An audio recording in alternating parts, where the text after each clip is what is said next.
pertimbangan saya kumpulkan adalah pertama untuk kita evaluasi kerja kita tahun lalu. Selanjutnya kita memahami kondisi bangsa kita di tengah dinamika dan gejolak dunia. Dan selanjutnya kita melihat ke depan tahun ini langkah-langkah apa yang harus kita laksanakan, sasaran-sasaran apa yang harus kita capai.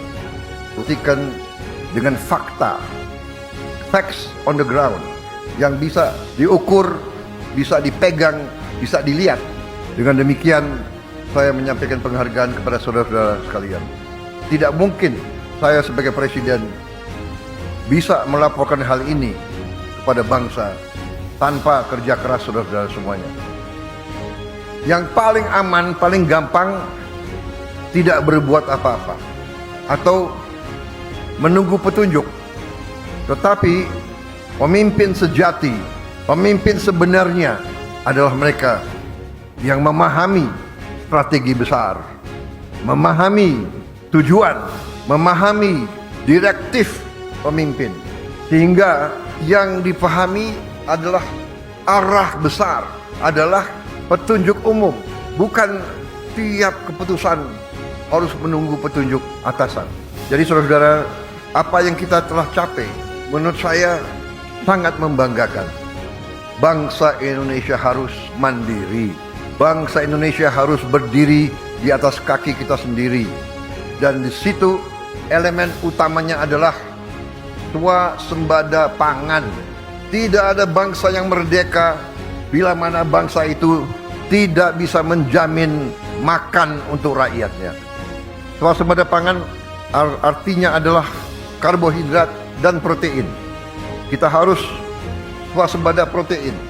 Dan juga selain swasembada pangan, dasar selanjutnya adalah swasembada energi. Kalau kita tergantung dengan bangsa lain untuk energi kita, tidak mungkin kita makmur.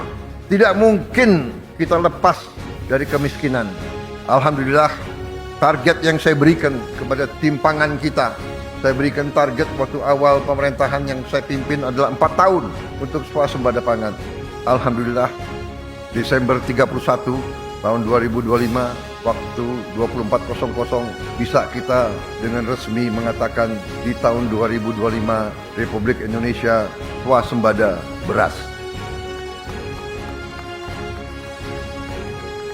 Saya juga cukup merasa besar hati, bangga bahwa hari ini cadangan beras kita di gudang-gudang pemerintah Indonesia adalah yang tertinggi selama sejarah berdirinya Republik Indonesia.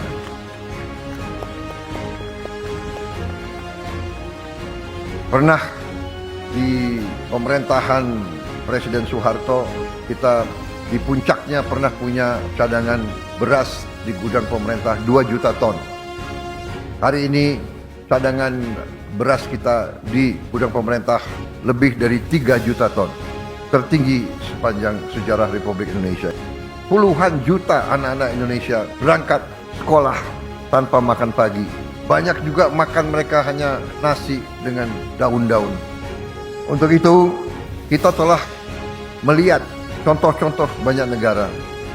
Dan kita canangkan makan bergizi ini kita mulai pada tanggal 6 Januari 2025. Hari ini adalah 6 Januari 2026 dan kita sudah mencapai hari ini dilaporkan kepada saya 55 juta penerima manfaat. 55 juta anak-anak Indonesia menerima makan setiap hari dan termasuk ibu-ibu hamil. Saya ingat kata-kata pendahulu-pendahulu kita. Salah satu ucapan Bung Karno, "The hungry stomach cannot wait." Perut yang lapar tidak bisa tunggu. Kalau niat kita bersih, niat kita tidak mencuri uang rakyat, kita berbuat untuk kepentingan rakyat, kepentingan bangsa kita, keselamatan bangsa kita, kita tidak perlu ragu-ragu. Kita tidak perlu sedikit pun gentar. Kita pasti dimaki, kita pasti difitnah. Karena banyak kekuatan tidak hanya di negara kita, banyak kekuatan memang berada di pihak yang senang di alam penuh korupsi, penuh penyelewengan, penuh penipuan. Mereka ingin kaya di atas penderitaan rakyat kecil.